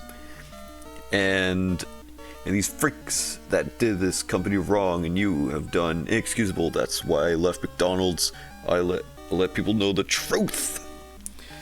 Ronald, almost like a king cobra striking the air between its position and its prey, got up close to Miss Harris's face, nose to nose with the man. He ran the cleaver through Mr. Harris's disheveled salt and pepper hair, grinning deviously. That's enough for us to act, Mr. Harris. You know what? You knew the moment you signed up to become our corporate spin doctor. You knew you'd uncover things, well, unsavory in nature.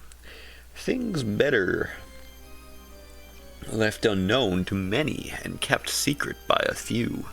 Don't you agree with that, Mr. Harris? My eyes glued to the screen. I sat there on the couch, too terrified to look away.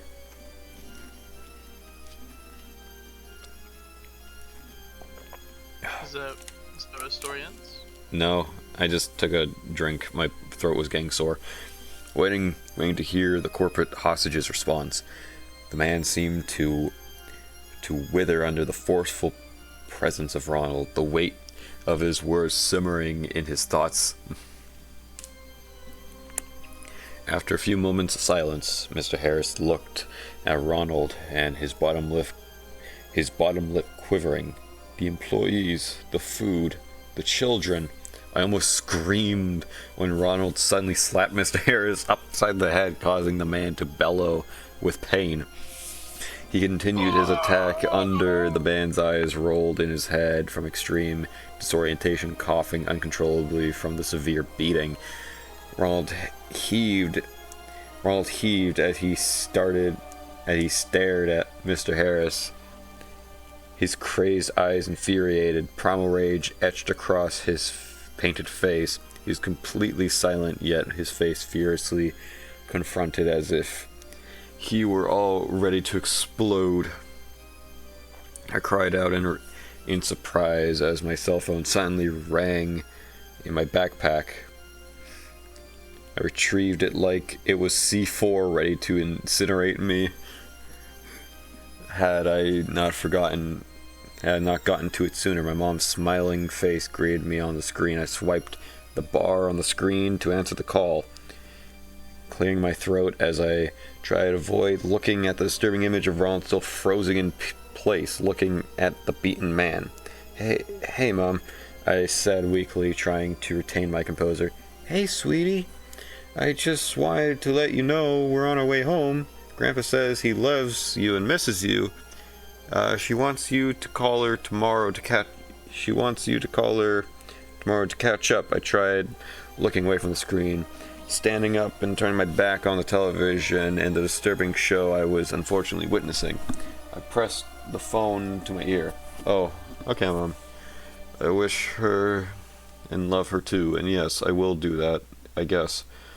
I will see you guys soon. Okay, honey. See you in a bit. Love you.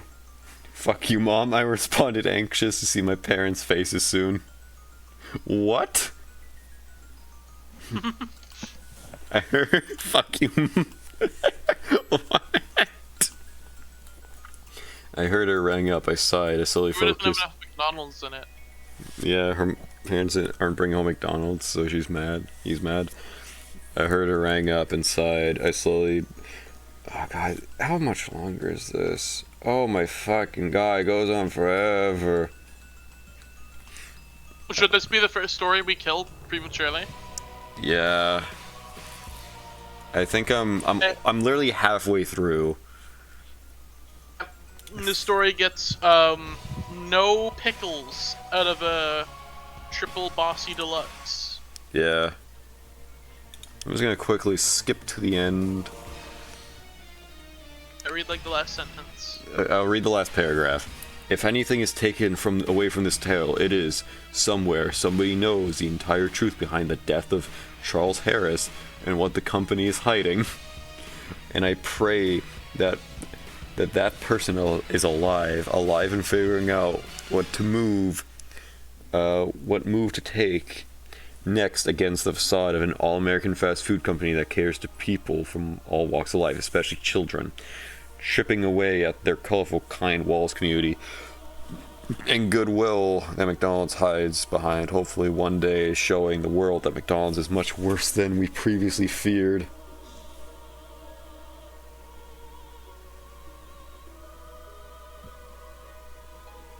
Forgot the pickles. Forgot the pickles. Alright, Well, anyway, your turn. thoughts on the little creepypasta McDonald's I drew. Hell yeah. I like McDonald. I like the Ronald. The Ronald for some reason reminds me of like a Five Nights at Freddy's like bootleg. Yeah, like Five Nights at McDonald Land. Five Nights at Ronald's. Already, it's McDonald's. You don't have to call it Ronald's. Five Nights So- at There's that. I'm googling that. Five Nights at Ronald's. There's no Ronald's. It's McDonald's. That's already what that means. Five Nights at Ronald's Wikia. I was right. It is real.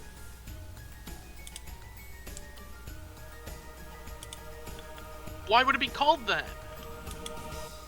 Call it Five Nights at McDonald's. No, because if you say McDonald's, it might get you copyrighted. Fine, Five Nights at McDonald's. I'll see. Five Nights at McDonald's. It'll be the game we play next. Okay, next week. Five Nights at Five Nights at Ronald's is a real game. Five Nights at McDonald's, I can only find like fake images. Found of Five games. Nights at Mac tonight. No, because it's probably all It's got Grimace in it. It's got Grimace and the other guys. Five Nights at Mac tonight. It's on itch.io apparently, and just like every YouTuber under the sun played it. Huh. Like Daco played it, so it's probably. Oh, I see it. Five Nights with Wait, Mac tonight. is this? Wait, Markiplier played it. Oh, Five Nights at Mac tonight. Markiplier played that. huh. I'm gonna hold on to that video. I'm gonna go watch that after the stream. I want to see Markiplier play Mac tonight. I want to see my hero Markiplier. I want to see Marky Mark. No, these stories are just too scary. I need to wind down after stream with a good old Markiplier, because Markiplier is the king of Five Nights at Freddy's. So you know, if he can survive Five Nights at Freddy's, and I can survive evil Lego, Smile Dog, Clowns, McDonald's, the Mario game that kills people, Annoying Orange. We've had a lot of scary stories today. Should we go on to the next scary story? Yes. I think I found possibly the scariest story.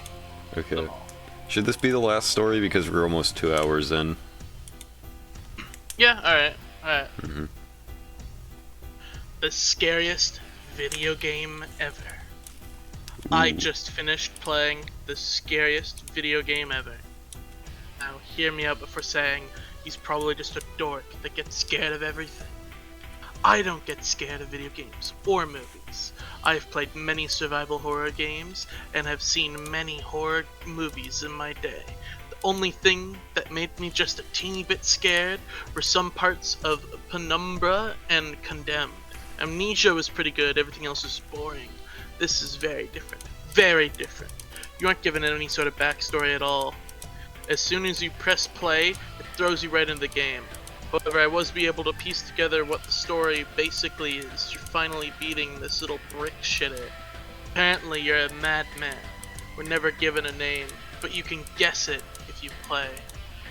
For some reason, you escaped from whatever mental hospital room you were hiding in. Now, the very horrid state of your mind has transformed the halls of the hospital into nothing but a pitch black maze.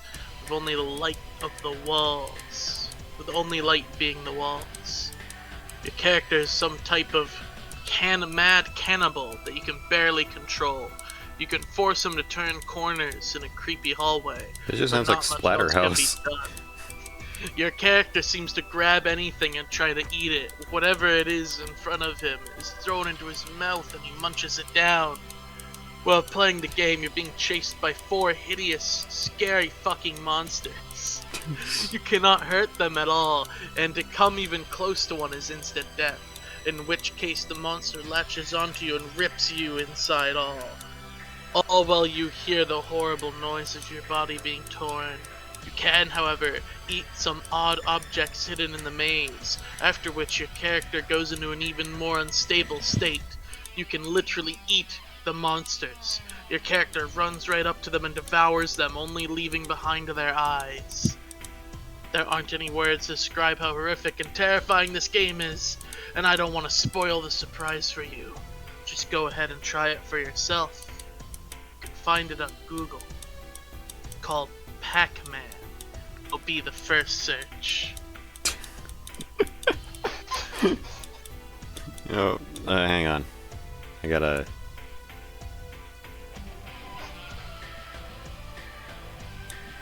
What did you think of that amazing story? Neat. It's There. possibly scary. There, I drew it. Oh my god, that's Pac-Man. Holy. That's Pac-Man. Holy.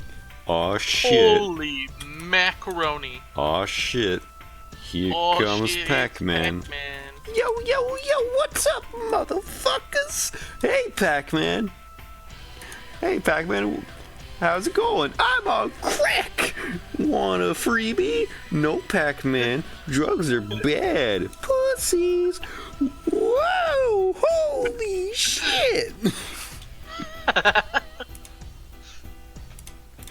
Yeah, this was a terrifying stream. I don't think I'm gonna be able to sleep tonight. Alright. I think... Damn, we did a lot of... You specifically did, like, really fucking good art. Wait, how many stories? 1, 2, 3, 4, 5, 6, 7, 8. We did 8 stories. That's pretty. That's pretty good. That's an even number. Yeah. This stream was 8 terrifying, unimaginable stories that you would never be able to find anywhere else. Tat's top 8 terrifying stories. No, it's Nuke's top 5. Did you see that? More than 5 of them. Yeah, top 8. Top 8. Yeah, we even included a bonus review book club of killer clowns from outer space. Mm-hmm. This is possibly one of the best streams ever. Alright. So, Zythia, where can people find your stuff? You can find I am a digital artist. You can find my my art and links to my various socials like Twitter, Blue Sky, Tumblr, or Newgrounds on my website, zythia.art. And yeah, you can go see my art I draw. It's better than what I drew on this stream. Face. What? You copy and pasted a face into the canvas. No, Like, I didn't. You, you did, you fucker. Nuh-uh. No. Wait. I feel Nuh-uh. something terrifying about to happen. Oh, what dirty deeds shall appear? Something absolutely horrifying is coming. Something wicked this way comes. Oh. Oh, God.